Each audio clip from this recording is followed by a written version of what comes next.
할렐루야. 저는 한 주간 지나면서 굉장히 우울한, 그래서 선교사님들이 제게 전화와서 목사님 괜찮아요? 많이 염려들이 돼서 저한테 전화 많이 왔는데 참 마음이 우울합니다 라는 표현을 많이 했습니다. 웬만하면 사람들은 자기 우울한 감정들을 안 숨기잖아요. 숨기지 않습니까? 그러나 저는 그러한 것들을 숨기고 싶은 마음은 없고요. 그러한 것들은 오히려 내 영혼을 조명하고 또 하나님 앞에서 나를 성찰하는 굉장히 좋은 시간이다, 그렇게 생각하고요. 큰 은혜를 또 경험하고 넘어오는 하나님의 이루함을 경험하는 그러한 한 주간이었습니다.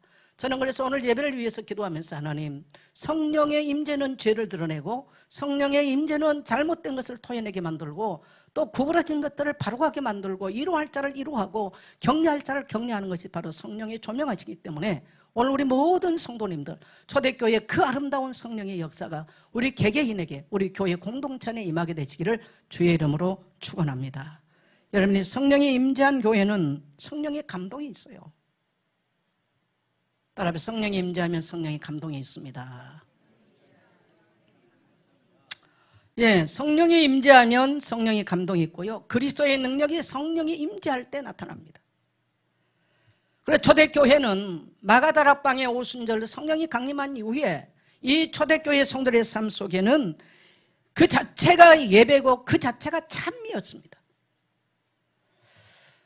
그래서 성령이 임재한 교회는 어떤 신앙생활을 했는가? 우리는 성령의 충만함 또 성령의 역사는 구하면서 성령이 임재했던 교회 신앙의 형태나 모습은 관심이 없을 때가 많아요.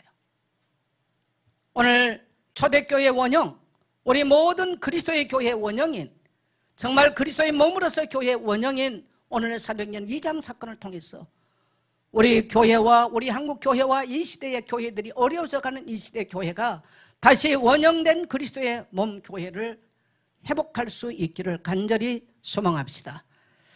예, 첫째로 우리 42절 같이 갑니다. 그들이 사도의 가르침을 받아 서로 교제하고 떡을 떼며 오로지 기도하기를 힘쓰니라. 네, 초대교회에 오늘 제가 말씀의 제목, 성령이 임재한 아름다운 공동체. 한번 같이 한번 합시다. 시작. 여러분, 성령이 임재하면 우리 개인도 아름다워져요. 죄악된 모습을 버리는 거죠. 또 성령이 임재하면 그 교회가, 그래서 세상이 흉내낼 수 없는 게 그리스도의 교회인데 얼마나 아름다운 공동체가 탄생됐는지, 그게 바로 교회입니다. 그게 바로 하나님 나라예요.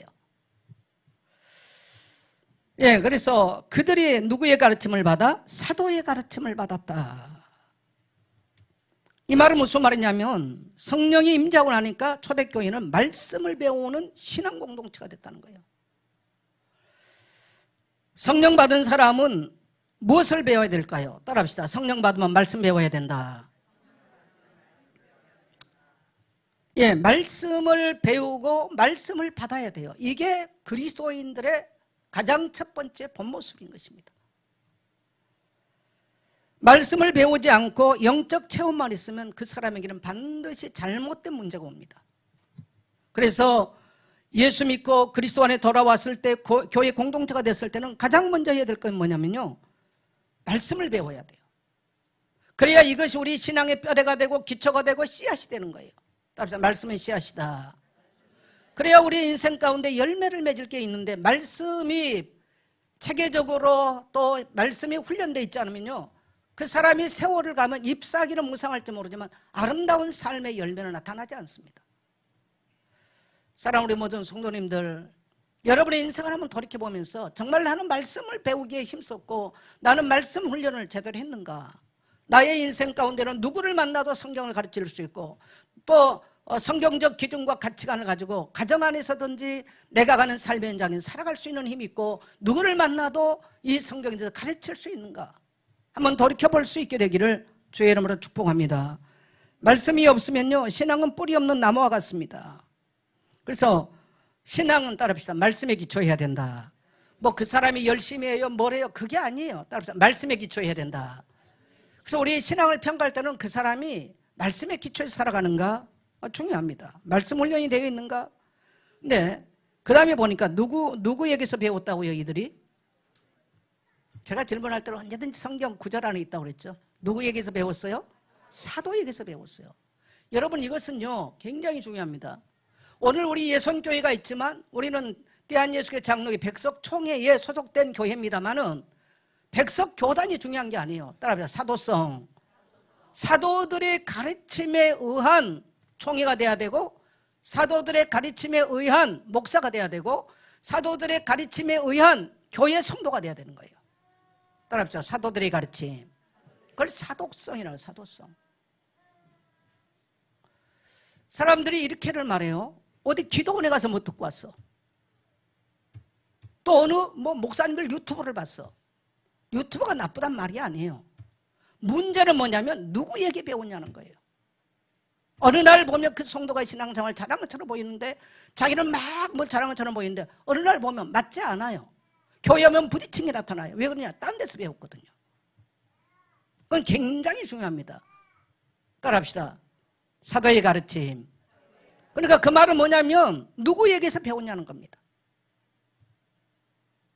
여러분 자녀가 밥을 먹을 때 동네 사람이 아무렇게나 주고 다 먹어버렸다. 어떻게 되겠어요? 자, 자녀 키우시는 성도님들 건강할까요? 안 건강할까요? 불량식품 이런 말 나오잖아요. 또 영적으로 똑같습니다. 그래서 목회자들은 굉장히 중요합니다. 그래서 목회자들은 제대로 신학도 공부해야 되고 많은 공부도 해야 돼요. 판단력도 있어야 되고 분별력도 있어야 되는 것이고. 근데 성도들은 그거 하기가 쉽지 않아요. 자기에게 유익된다 그러면 성도는 따라갈 수 있어요. 그리고 또 그것을 막 교회에 와서 막 또 퍼뜨려요. 뭐 어디 가니까 은혜대들 하면서 몰래 성도들 데리고 가기도 하고요. 그건 좋은 거 아닙니다. 절대로 안 좋습니다. 여러분 부모가 주는 음식을 꾸준하게 먹지 않고요. 자꾸 밖에 다니면서 먹는 아이들 건강 썩 좋지 않습니다. 그래서 부모는 엄격하게 관리하는 것입니다. 동의하시면 아멘 합시다. 그래서 성경은 바로 그것을 말하는 거죠. 그래서 내용은 그럼 누구에게서 배웠고 어디에서 배웠냐? 그럼 내용은 뭐 배우냐는 거예요. 근데 놀랍게도 사도행전 2장에서는 베드로의 설교가 나와요. 그 다음에 사도행전 7장에 하면 누구 설교 나옵니까? 스데반의 설교가 나옵니다. 그러면 우리는 이 두 편의 설교를 가지고 초대교회가 뭘 가르쳤는가를 알 수가 있는 거죠. 자, 베드로나 스데반의 설교 내용이 뭡니까? 출애굽부터 쫙 장황하게 설명합니다. 바벨론 포로돼 간 이야기, 구약에 능했다는 거예요. 그 말은 무슨 말입니까? 초대교회가 가르쳤던 것들은 구약 성경을 쫙 가르쳤어요. 우리는 성경 66권에 대해서요 편파적이 되거나 편협하면 안 돼요. 따라합시다. 구약부터 모든 것이 소중하다. 막 그리스도 모든 문제 끝났다 그러면 힘나고요. 뭐 구약 뭐 이야기하면 힘 빠지고 그렇게 되면 안 된다는 거예요. 동의하십니까? 목사도 참 안 읽고 싶은 성경 몇 군데 있어. 근데 제가 말하면 또 성도들도 거기에 빠질까 봐 제가 말 못하겠어요. 목사도 그럴 때 있거든요. 근데 우리가 하나님의 깊은 은혜를 경험하면요 얼마나 성경 말씀이 오미하고 단지. 여러분 그래서 이 대표 기도를 하거나 뭐 할 때 한 주간 교회가 같이 읽은 성경을 가지고 나와서 기도하세요. 그러면 저 성도가 교회와 함께 지금 말씀을 공부하고 있구나 그걸 아는 거예요. 막 은혜 받는 거 하는데 너무너무 동떨어진다. 그럼 성도들이 하는 방향은 안 가고 있구나. 그냥 목사는 그거 파면 되는 거죠.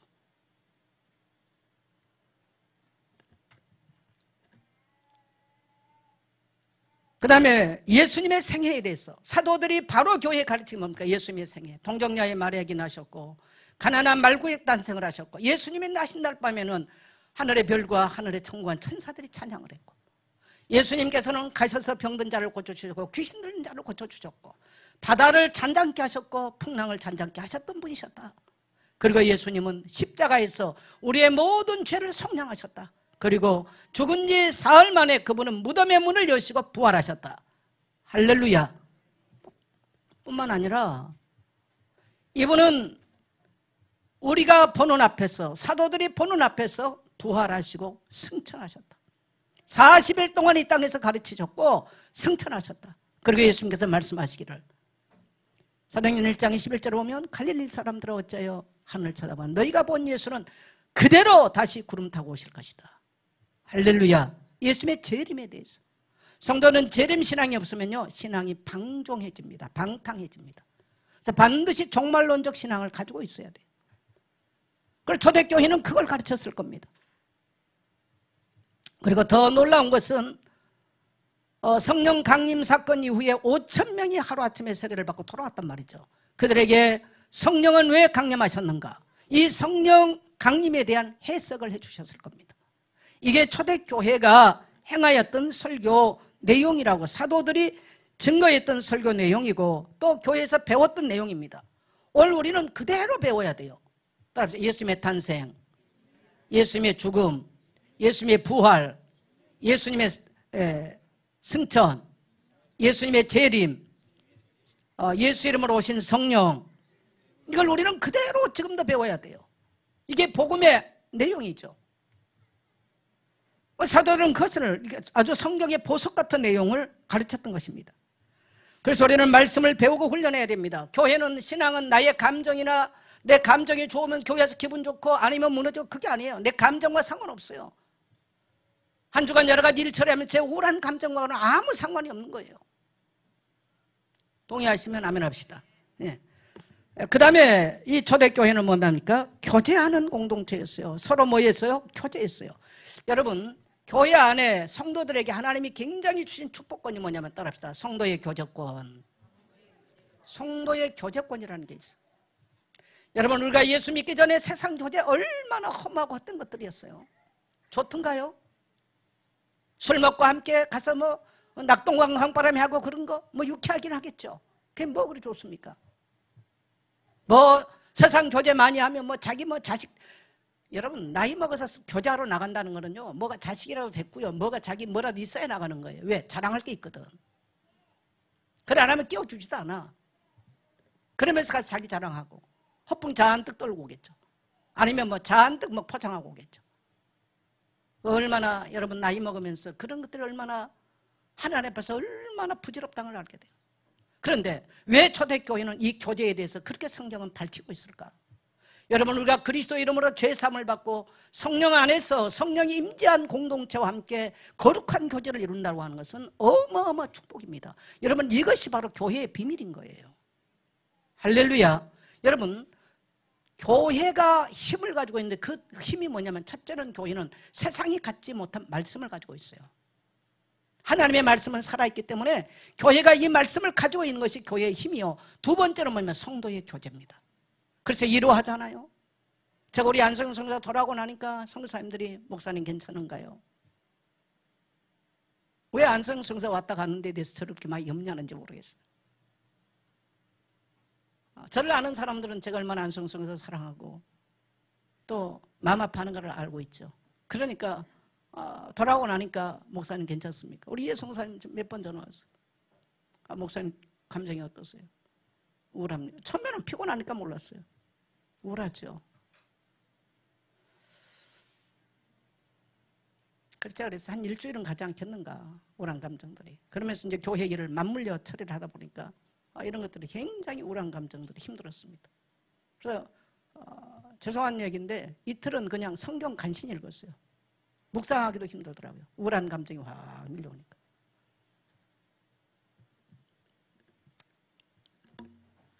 간신히 성경 읽고 뭐 제대로 기록도 못하는 이런 상황이 오더라고요. 그래서 제 굉장히 연약해진 심령이나 또 육체의 상태를 또 보게 되는 거죠.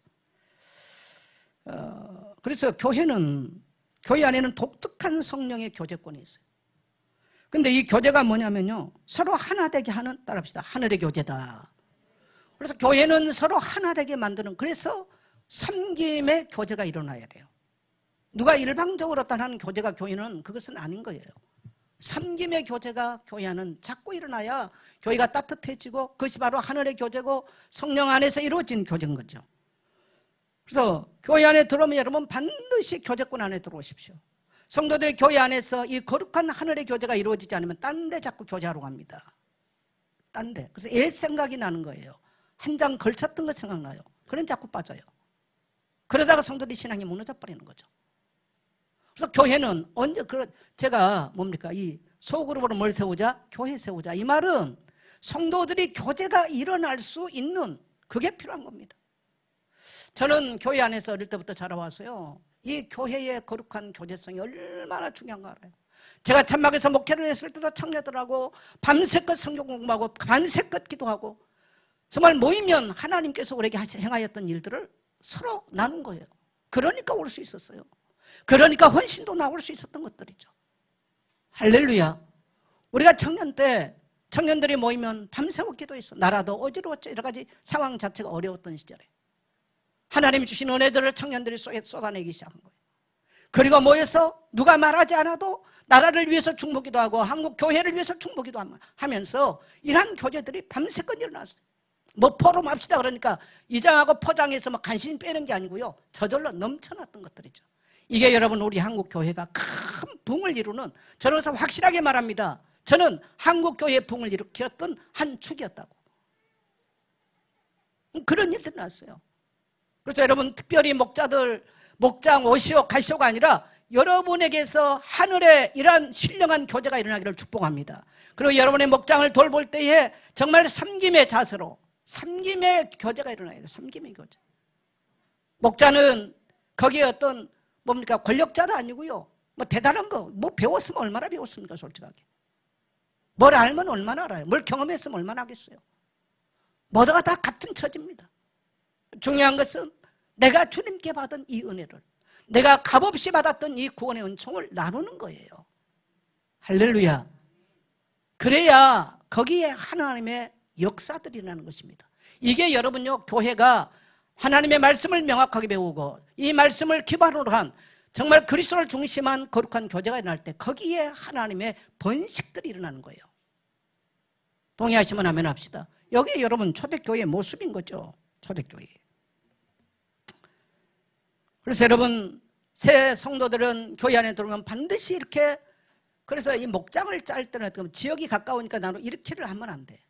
누가 가장 성도와 교제를 잘 이루겠는, 자기를 오픈하고 가정도 오픈하고 자기 어떤 솔직한 권위적인 모습이 아니라 섬김의 자세로 할 수 있는가, 이걸 파악하는 게 가장 중요합니다.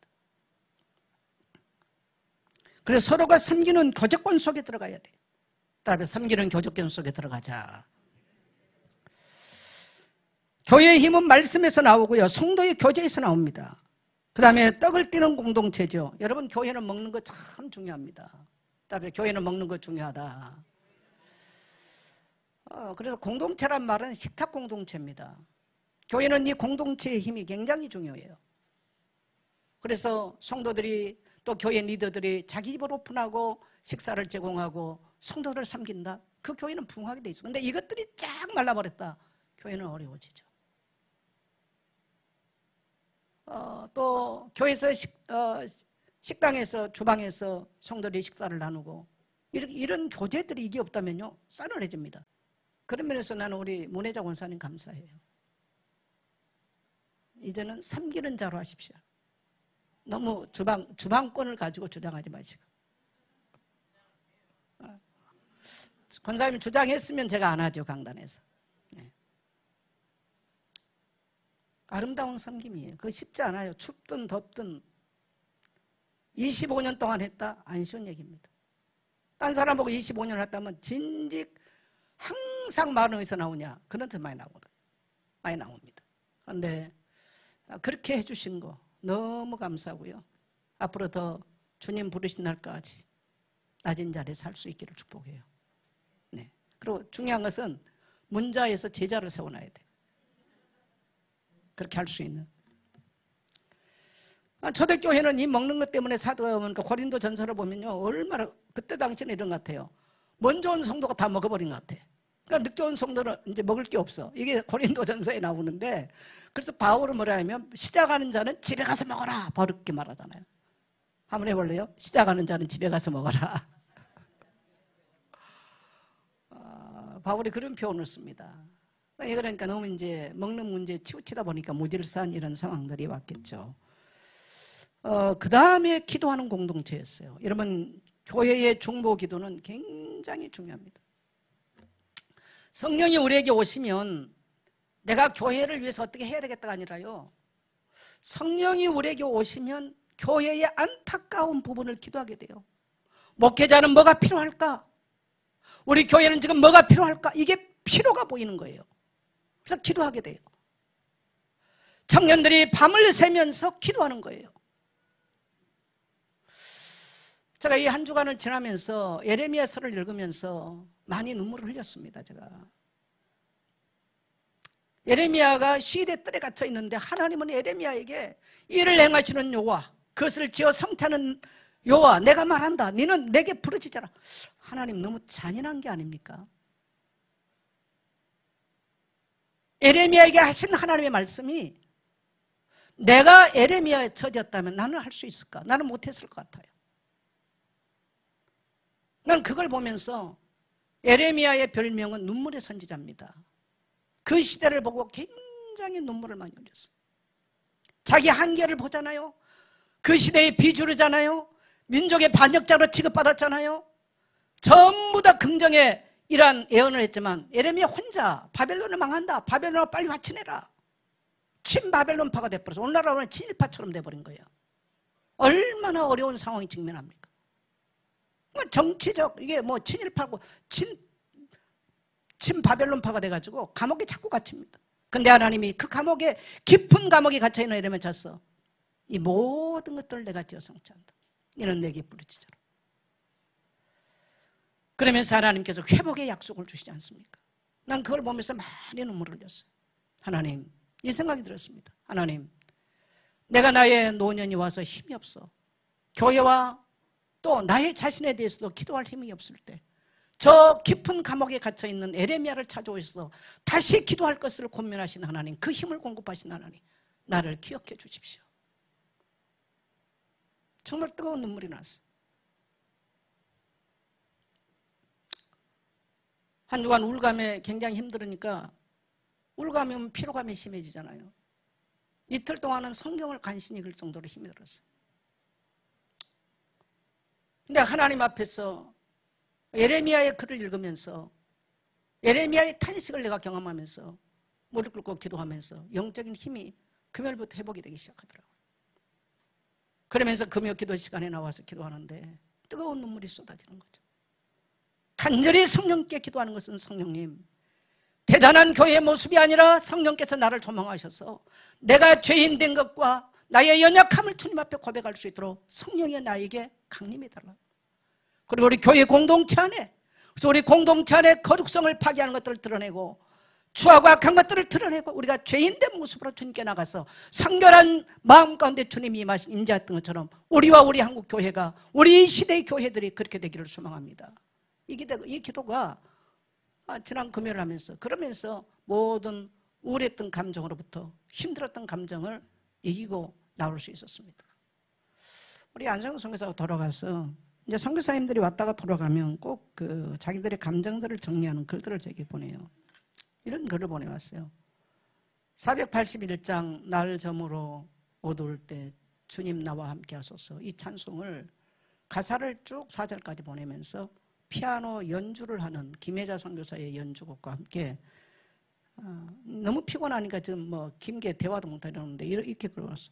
병상에 있는 화영이에게, 자기만의 세계에 살고 있는 백 목사에게, 어디로 갈지 모르는 미래가 창창한 하선과 디모데에게, 아이들을 키우고 껍데기만 남은 저에게, 불같이 모든 열정을 토해내며 양을 치고 남은 생을 정리하며 주님 앞에 선 정선자 목사님에게. 자기가 새벽에 일어나서 너무나 많이 눈물을 흘리면서 기도했던 내용이라면서, 그러면서 그러니까 안수선교사 돌아가서 저를 보고 느끼는 거죠. 아, 이제 하나님 앞에서 남은 생을 정리하고 있구나. 제한테는 그 대화를 안 하고 돌아갔어요. 몇 번 나에게 목사님 같이 얘기해 오는데 제가 밤이면 같이 얘기할 기운이 없더라고요. 그리고 돌아가서 이렇게 글을, 자기 감정을 정리한 걸 보면서 내가 너무 미안한 거죠. 그 아이에게 어떻게 보면 자기 내면의 이야기를 하고 내가 들어줄 수 있는 이런 시간을 못 갖는 거죠. 그게 너무 이제 미안했고, 그 다음에 자기가 이제 이런 표현을 쓰더라고요. 잠깐, 목사님은 보릿고개를 아세요? 보릿고는 우리 세대는 알지. 그랬더니 백 목사가 목회를 그만두고 나서 혹독한 보릿고개를 겪었습니다. 제가 깜짝 놀랐어요. 그때부터는 아이들을 굶지 않게 만드는 것이 내 삶이었습니다.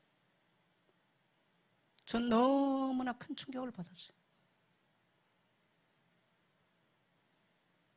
그리고 너무너무 미안한 생각에 돌아갔기 때문에 섭섭한 게 아니고요. 그런 이야기를 제가 듣고 난 이후에 너무 미안한 마음에 또 교회 이것저것 정리를 하는 입장에 피로감도 있고 또 이런 것들이 있는데 그 이야기가 이제 시간이 지나면서 너무 내 마음을 힘들게 하더라고요. 그래서 제가 한 일주일 동안 깊은 우울감을 경험한 겁니다. 그러면서 목사님, 제가 돌아와서 새벽에 기도하면서 너무 많은 눈물을 흘렸습니다. 자기 감정을 짧게 정리한 내용들이죠. 그래도 감사한 것은 그 사람이 기도할 수 있다고 하는 것이 너무 감사하고, 저는 여기에 대해서 좀 답변을 못했죠. 저도 심정이 복잡했으니까. 여러분, 교회는, 저는 우리 성도님들이 늙어 힘이 없으니까 나는 아무것도 못해요, 이런 말 없고요. 여러분이 늙어서 인생을 마친 날까지 기도할 힘이 있기를 축복합니다. 여러분, 우리가 이 땅의 하나님의 교회와 그리스도의 몸 하나님 나라를 위해서 기도할 수 있다는 거 엄청난 축복이에요. 네. 교회는 무엇입니까? 교회는 바로 이 네 가지를 하는 겁니다. 여러분, 떡은 뭐예요? 교회를 유지하는, 교회 교제를 유지하는 굉장한 중요한 수단이 됩니다. 그래서 교회란 이 네 가지가 행하여진 것들이죠. 그래서 가난한 자, 병든 자, 외로운 자들이 와서 교회 와서는요, 섬김을 받고 교제가 이루어지고 이 안에서 모든 것들이 치유되고 회복되는 그런 것들이 바로 교회입니다. 그래서 교회는 허무한 교제가 아니에요. 따라합시다. 새로운 영적 공동체의 경험이다. 교회 안에 와서는 새로운 영적 공동체를 경험돼야 됩니다. 이게 안 되면 나는 그 사람을 정말 그리스도니까 라고 질문해 보고 싶어요. 자, 두 번째, 사람마다 두려워했다. 43절 같이 갑니다. 시작. 사람마다 두려워하는데 사도들로 말미암아 기사와 표적이 많이 나타나니. 네, 사람마다 두려워했다. 그리고 기사와 표적이 나타났다. 여러분, 세상이 교회를 보고 두려워했다는 거예요. 근데 오늘날은 반대죠. 이 말씀을 준비하면서 오늘날은 지금 교회가 세상 보고 벌벌 떨어요. 참 안타까운 얘기지 않습니까? 엄청난 지금 우리는 사회로부터 문제, 여러 가지 지금 뭐 법 제정할 부분들이나 새 정부에 대한 것들이나 남북 문제나 세계 국제 정세나 이런 것 때문에 지금 교회는 굉장히 많이 놀랍니다. 여러분, 초대교회가 가지고 있는 게 뭐 있습니까? 아무것도 없어요. 따라서 오직 성령, 오직 하나님의 능력, 오직 하나님의 말씀. 이게 초대교회가 가지고 있는 건 이게밖에 없어요. 여러분, 정말 우리 그리스도인들은, 제가 천막에서도 목회할 수 있어서 뭐냐면 교회 안에 성령이 역사하니까요, 주변의 사람들이 방해를 놓고 여러 가지 해도요, 교회는 당당하게 일어설 수 있었습니다. 그게 바로 교회입니다. 할렐루야. 교회는 진리의 기둥이여 터요, 교회의 머리는 그리스도요, 또 살아계신 하나님의 성전이기 때문에 이 외적 건물을 말하는 게 아니에요.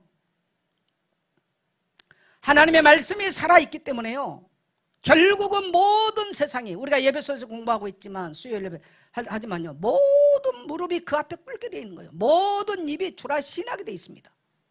그게 바로 교회의 비밀입니다. 온 세상을 충만하게 만드는 것.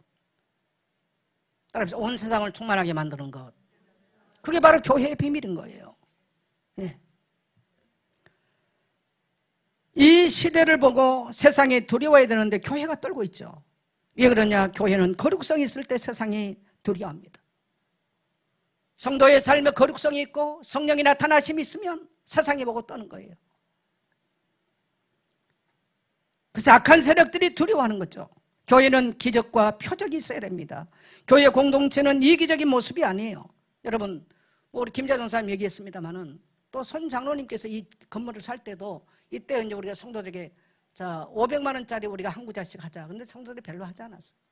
장로님 지금 저기 앉아 계십니다마는 장로님이 보니까 식구들 수대로 보험을 들어가지고 타가지고 헌금을 하시더라고요. 뭐 그 집에서 이미 집 한 채는 드렸잖아요.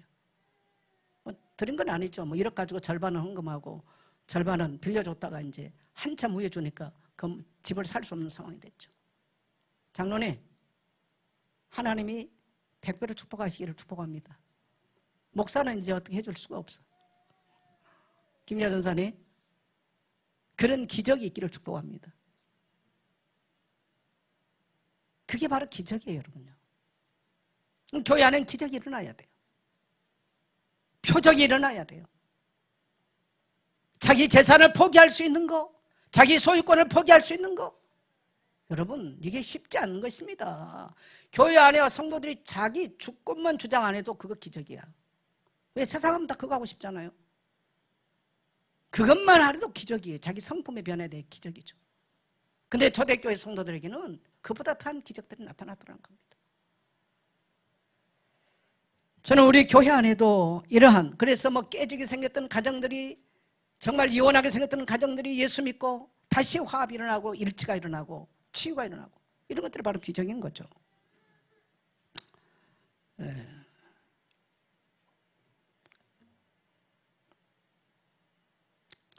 그래서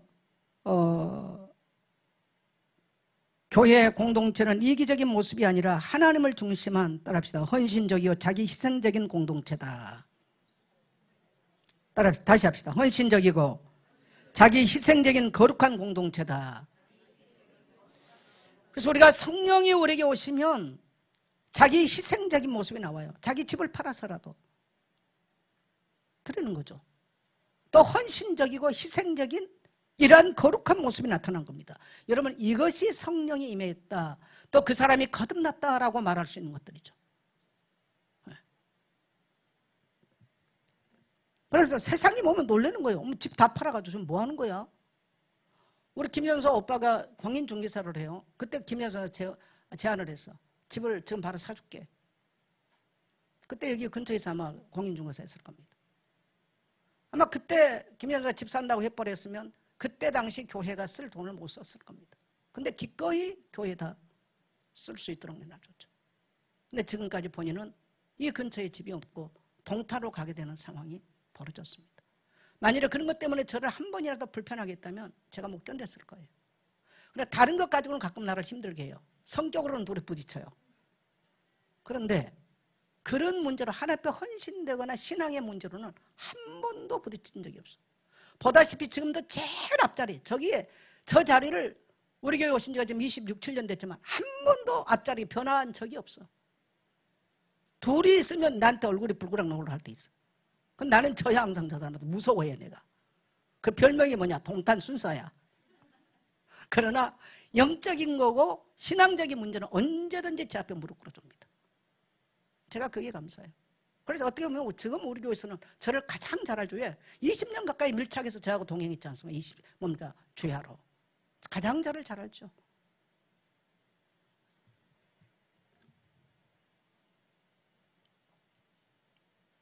그래서 교회는 거룩한 공동체입니다. 믿음의 사람들에게 오늘 또 기적과 표적이 일어나기를 축복합니다. 재현될 것입니다. 그리고 선교적 헌신과 선교적 결단은 어디서 볼 수가 없잖아요. 태국의 선교사님 딸 한나가 올해 11월 달에 저보고 보스턴 오면은 크루즈 여행을 시켜주었다고 지금 이야기를 합니다. 그래서 뭘 보스턴까지, 나는 미국 가고 싶지 않거든요, 사실은. 미국에서 오래 오라는 사람들이 많아. 우리 안성 선교사 가면서 목사님 절대 미국 가자 그러면서, 목사님 체력으로는 절대 미국 못 갑니다. 결론을 내리고 왔어. 근데 왜 그런가 봤더니 사모님이 저하고 동갑이에요. 올해 7순이기 때문에 그런 것 같구나. 제가 이제 감을 잡았는데 웬만하면 난 미국 안 가려고 그래. 힘들어가지고. 그 아이가 대학 아이라고, 죄송합니다. 우리 이제 보스턴 대학교 음대 교수인데 갈 때 선교사님이 일주일 놓고 한나가 미국으로 유학을 가려고 그러는데 보증이 5천만 원 정도는 해줘야 된단 말이에요. 일주일 만에 얘기하는 거예요. 제가 미국에 곳곳에 전화했어요.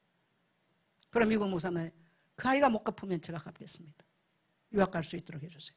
보스턴 대학교에서 박사과정을 오라고 이제 사인이 났으니까. 그래가서 박사가 되고 교수가 됐죠. 잊지 않고 한국에 들리면 꼭 제게 용돈을 주고 갑니다. 감사하죠. 우크라이나 정문성 보내는 거 뭐 얘들 수십 명씩 들어오고 이런 돈들, 여러분 정말 우리 교회가 이 선교적 결단 정말 많이 했습니다. 할렐루야. 저는 우리 성도님들이요, 따라합시다. 자부심 가져도 됩니다. 근데 이것은 우리가 자랑할 일도 아니고요, 성령이 우리에게 오셔서 모든 이 땅에 그리스도의 교회를 이끄는 것이 맞다면 당연한 이야기예요. 당연한 이야기. 당연한 이야기. 앞으로도 교회는 이러한 선교적 헌신과 결단, 각오들, 그래서 우리가 다른 사람에게 전도하는 어떤 일들, 결단, 각오들 당연히 일어나야 된다. 예, 그래서 자기 그 포기적인 이런 것들이 일어나야 가능합니다. 자, 44절, 45절 같이 갑니다. 믿는 사람이 다 함께 있어 모든 물건을 서로 통용하고 또 재산과 소유를 팔아 각 사람의 필요를 따라 나눠주며. 네, 이 초대교회에 놀라운 신기한 일이 뭐냐면요, 이 새로운 공동체가 탄생했는데 지금까지 볼 수 없었던 공동체의 형태를 띠고 나오는 것이죠. 어떻게 한다고요?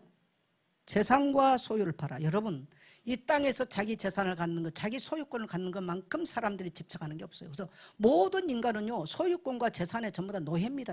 지금 현대인들은. 그러면 현대인들만 그랬냐? 아니죠. 그때도 마찬가지예요. 근데 이것을 포기했다? 쉬운 얘기 아닙니다. 그럼 물건을 서로 통용했다. 사람들의 필요를 나누었다. 여러분, 사람들의 이 새로운 공동체는요, 물건을 서로 다 통용했어요. 자기 재산도, 자기 모든 것들도 포기하는 거예요. 그리고 사람들의 필요를 본 거예요. 교회의 필요가 뭐냐? 여러분, 신앙이 뭘까요? 따라합시다.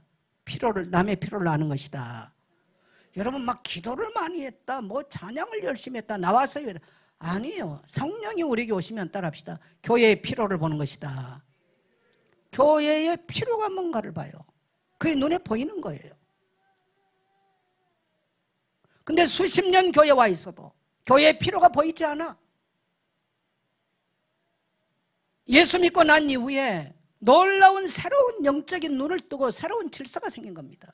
이게 바로 성령이 임재한 초대교회의 모습이고 형태였던 것이죠. 그래서 유무상통이 일어납니다. 여러분, 이것이 성령이 역사하는 사이에 하나님 나라인 것입니다. 이것을 훔쳐가는 단체가 어딜까요, 여러분? 공산주의예요. 막스주의죠. 그래서 공산주의는 뭡니까?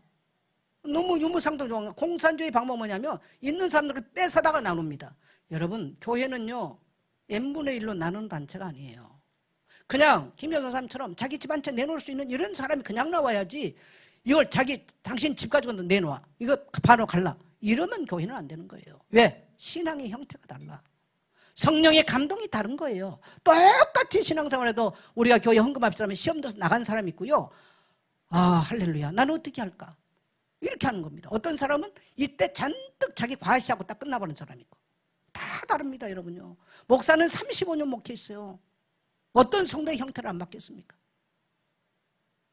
여러분, 사람에게는요, 돈이나 재산은요, 피보다 강하고요, 생명보다 강한 것들이에요. 이걸 포기하고 신앙생활을 한다? 쉽지 않습니다. 이게 초대교회에 나타난 거예요.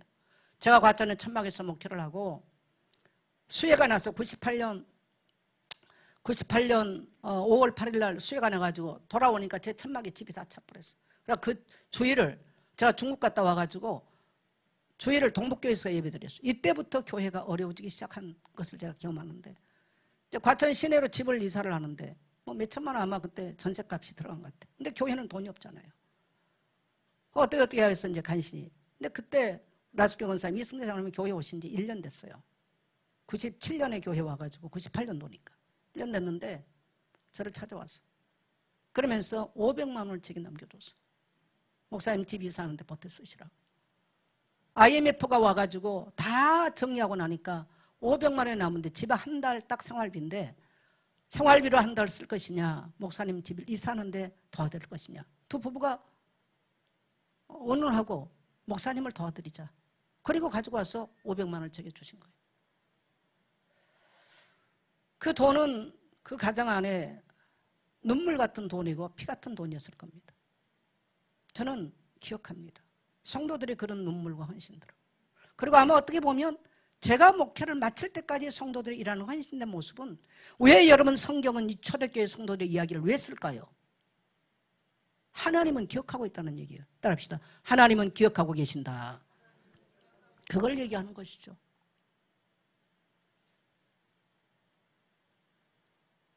우리가 말 한마디라도 예수 안에 돌아와서 다른 성도들의 필요를 말해줘. 나는 예수 목사님이 감사한 게 바로 그거예요. 목사님 괜찮으세요?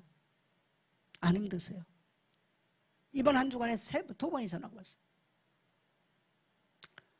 제가 다시 한번 이 말씀을 묵상하면 생각해 봤어요. 제가 몸이 아파가지고 태국에 가서 2개월을 머물렀습니다. 선교사님들이 우리 교회 파송받은 지가 얼마 안 됐었어요. 근데 선교사님들이 안방을 제게 내주셨어요. 제가 가면 꼭 그 집에 안방을 내주십니다. 여러분, 이게 쉬운 게 아니에요. 저는 제 서재를 누구에게 오픈해 자기 이거 한 게 잘 없어요. 올해 이예수 선교사님이 서재에서 머물렀고 안성 선교사가 와서 이번에 아이들하고 머물렀어요. 제가 제 서재를 오픈하지는 않거든요. 제가 싱가포르를 가면 정지태 선교사님 집에서 그 안방을 제게 꼭 내줍니다. 제가 아무리 아니라고 해도 내주세요. 이게 여러분요, 쉬운 게 별거 아닌 것처럼 보이지만 여러분 집에 제가 가서 몸이 안 좋은데 한 주간 머뭅시다면 여러분 안방 내줄 성도가 얼마나 될까? 쉽지 않을 거예요. 이런 것들이 우리가 그리스도 안에서 성령 안에서 일어나는 정말 놀라운 아름다운 공동체가 바로 초대교회 안에 일어났더라는 겁니다. 할렐루야, 할렐루야. 이것이 교회입니다. 교회는 바로 이걸 하는 거예요. 자기 주장, 자기 소유권 포기하고요, 자기 희생, 자기 헌신이 일어난 것이 바로 교회입니다. 그리고 교회를 세우기 위해서 자기 집을 오픈하고 함께 떡을 떼며 교제하는, 이것이 바로 교회라는 거예요. 성도는 예수 안에 돌아와서 성경을 배우고 그 성경의 가치관대로 살기 위해서 또 다른 사람에게 전파하며 사는 것, 이것이 바로 교회라는 것입니다. 유무상토 일어났죠. 저는 우리 성도님들이 교회 안에 피로를 볼 수 있기를 원해요. 목사님은 뭘 필요할까? 저는 또 중국에 그 빚진 마음에 빚진 성도가 하나 있어요. 물론 그 사람은 제게 복음을 받았기 때문에 2002년에 제가 이쪽에 땅을 사고 교회 건축을 하려고 그러는데 난조에 있는 이붕 이호 형제가 찾아왔어요. 그러면서 그때 와서, 그분은 중국에서 건설회사를 하는 분들인데, 목사님 중국이었으면 자기들이 교회를 꼭 지어주고 싶은데 그럴 수 없다면서 US 달러 5,000불을 헌금해 주고 왔어. 교회 건축을 위해서 제일 먼저 해주신 분들이세요.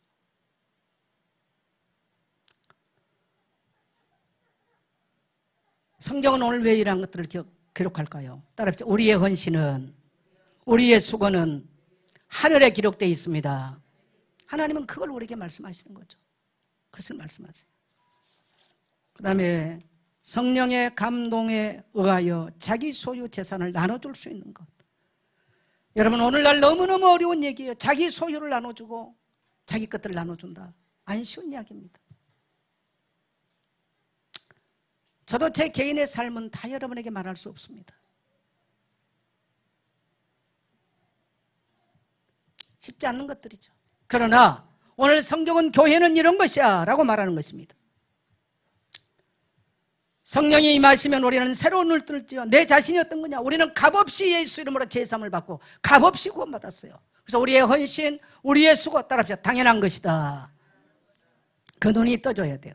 교회에 대하여, 교회는 그리스도의 피값으로 사신 그리스도의 몸입니다. 그래서 우리는 당연한 겁니다. 그 다음에 세상에 대하여, 세상은 죄악된 세상입니다. 이 세상 모든 것들은 장망성, 심판받을 날이 온다는 겁니다. 또 하나님의 나라에 대해서 눈 떠야 돼요. 여러분, 복음서에 보면요, 때가 찼고 하나님 나라가 가까웠으니 회개하고 복음을 받으라. 뭐가 가까웠어? 하나님 나라가 가까웠어요. 예수님 등장하실 때 그렇게 말해요. 자, 사도행전 1장 3절에 보니까 부활하신 후에 40일 동안 뭘 말했어요? 하나님 나라에 대해서 말씀합니다. 근데 그 하나님의 나라가, 예수님 성찬하신 이후에 성령이 강림하니까 하나님 나라가 이루어지죠. 그래서 사도행전 28장 31절을 보면 그들이 담대하게 하나님의 나라에 대해서 말하나 뭐하는 자가 없다? 금하는 자가 없는 거예요. 성경은 뭘 가르칩니까? 따라합시다. 하나님의 나라. 하나님의 나라가 임하니까, 성령이 임하니까 자기 그렇게 고집스럽고 욕심스럽고 탐욕에 가득했던 인간이 거듭나서 자기 소유를 팔고 자기 재산을 팔고 자기 주권을 포기하고 하나님 앞에 내놓고 성도의 피로를 채우고 거룩한 교제를 위해서 자기 청춘을 불사르고 자기 청춘을 내놓는 거예요. 이게 바로 성령이 역사할 때 가능한 이야기입니다. 오늘 우리는 이 땅에 일하는 하나님의 나라가 이루어지기를, 뭐 하나님 나라 자꾸 알아듣지도 못한 추상적인 말, 여러분 다락방에서 다 버리세요. 그거 하나님 나라는 명확하게 설명되는 거예요. 하나님 나라는 거룩해요. 하나님 자기 희생이에요. 자기 포기예요. 거기에 하나님은 능력으로 역사하는 줄 믿습니다. 그 다음에 하나님의 통치가 이루어지고 하나님의 영광이 드러나는 것이죠. 그것은 바로 거룩한 희생과 헌신이 따라질 때 가능한 것입니다. 그 다음에 축복의 생활이 시작되죠. 초대교회 안에. 자, 46절 47절 같이 갑니다. 시작. 밤을 마다마다 차여 성전에 모이기를 힘쓰고 집에서 떡을 떼며 기쁨과 순전한 마음으로 음식을 먹고 하나님을 찬미하며 또 온 백성에게 칭송을 받으니 주께서 구원받는 사람을 날마다 더하게 하시니. 생활의 패턴이 바뀝니다. 여러분 진짜 예수 믿고 성령이 강림하면 첫 번째 패턴이 뭐예요? 날마다 마음을 같이해서 어디에 모여? 성전에 모여. 지금 여러분 이 시대에 성령의 역사가 살았다는 증거로 성전에 모이기를 폐해버렸어요. 일주일에 한 번 나와주는 건 대단하다고 자기는 생각합니다. 여러분 초대교회는 어떻게 했다고요? 날마다 모였어. 여러분 우리가 하나님을 경외한 게 뭡니까? 날마다 성전에 모이는 거예요. 그걸 오늘 성경은 그렇게 기록하죠. 하나님에 대한 갈망 모이는 거예요. 경건한 삶 모이는 거예요. 그래서 제가 현장 예배에 뭘 걸자? 목숨 걸자. 우리 하나님 경외합니다. 뭐 우리 경건한 다 쓸데없는 소리고요. 나타난 딱 결론 따라합시다. 예배 중심, 교회 중심. 그게 성경이 말한 대로입니다. 자, 그 다음에 집을 열어 뭐합니까? 성도와 교제하죠. 그래서 여러분 할 수만 있으면 여러분 집에 성도들 한 번씩 초청해서 식사도 나누시고요. 하세요. 아니면 밖에서라도. 그 다음에 하나님을 찬미했다. 여러분 기쁘지 않으면 찬미 못해. 기쁘지 않으면 어떻게 하나님 찬미합니까? 초대교회는 그 은혜가 있었다는 거예요. 이게 초대교회의 모습이죠. 그 다음에 세상으로부터 칭찬을 받았어요. 그러니까 결과론적 입장에서 날마다 구원받은 성도가 더했습니다. 여러분 오늘 이러한 사도행전적인 이러한 우리 예손교회가 되기를 소망하게 되시기를 축복합니다. 성령이 임재하는 초대교회, 그것이 바로 하나님의 나라였습니다. 하나님 나라를 추상적으로 우리가 돌아가서 이 세상 끝난 다음에 천국에 돌아가서 우리가 맛볼 이 하나님 나라를 교회를 통해서 맛보는 것입니다.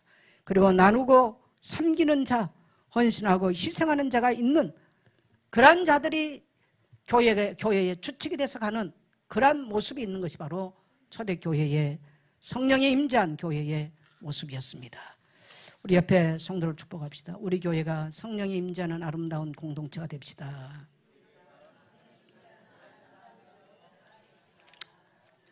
희생적이고 자기 포기가 있고 헌신적인 교회가 됩시다.